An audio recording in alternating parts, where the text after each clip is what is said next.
Merci, monsieur Gagné. Bon, je ne serai pas très long, juste des mots de remerciement à tous ceux qui se sont déplacés pour venir à Terra Botanica pour cette journée régionale du 6. Alors, vous le savez, Véronique Pozzal l'a rappelé, ces assises régionales sont organisées en partenariat avec l'espace de réflexion éthique des Pays de la Loire que je dirige.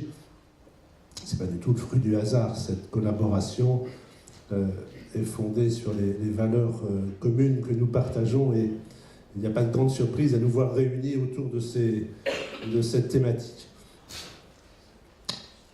Jean-Yves Vianney l'a rappelé, je vais en dire quelques mots, l'espace de réflexion éthique des Pays de la Loire a comme mission principale d'accompagner toutes les initiatives éthiques sur ce territoire de la région et évidemment cette journée en fait partie et nous sommes évidemment très heureux d'être là aujourd'hui.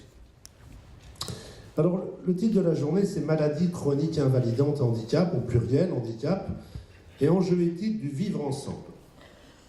Je vais insister un petit peu sur ce mot, sur cette expression qui est souvent utilisée. Je l'ai entendu il n'y a pas très longtemps dans la bouche des politiques qui sont candidats aux élections en France.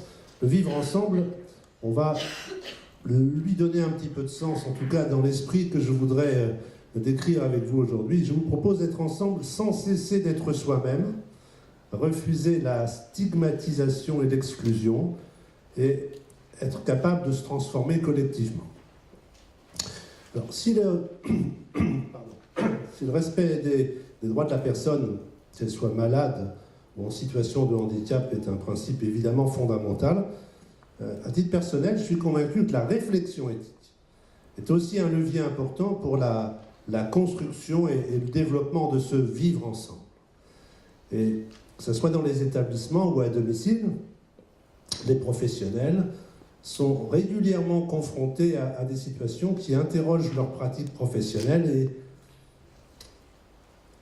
cette difficulté rencontrée quotidiennement, évidemment, concerne l'espace éthique et je vous donne quelques exemples de situations dans lesquelles les professionnels sont souvent bouleversés. Comment, par exemple, concilier la demande de la personne et les contraintes institutionnelles, les contraintes réglementaires?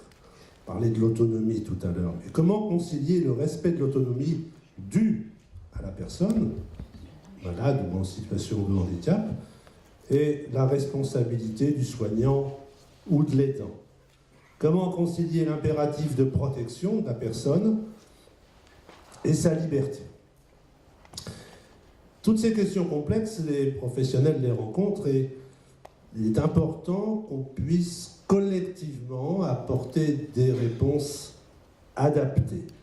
Et c'est pour ça que beaucoup d'établissements, qu'ils soient du domaine du secteur sanitaire ou social ou médico-social, créent ou développent des structures éthiques qui constituent des espaces de parole, des espaces de réflexion, qui vont favoriser l'émergence de positions certes différentes, nourrir la réflexion collégiale et, à terme, et c'est ça qui m'intéresse, au bénéfice de la personne et donc du vivre ensemble. Voilà ce que je voulais dire en introduction, pour ne pas être trop long, Véronique. Et je vais tout de suite laisser la place à notre collègue Frédéric Reichhardt, que j'invite à rejoindre la tribune.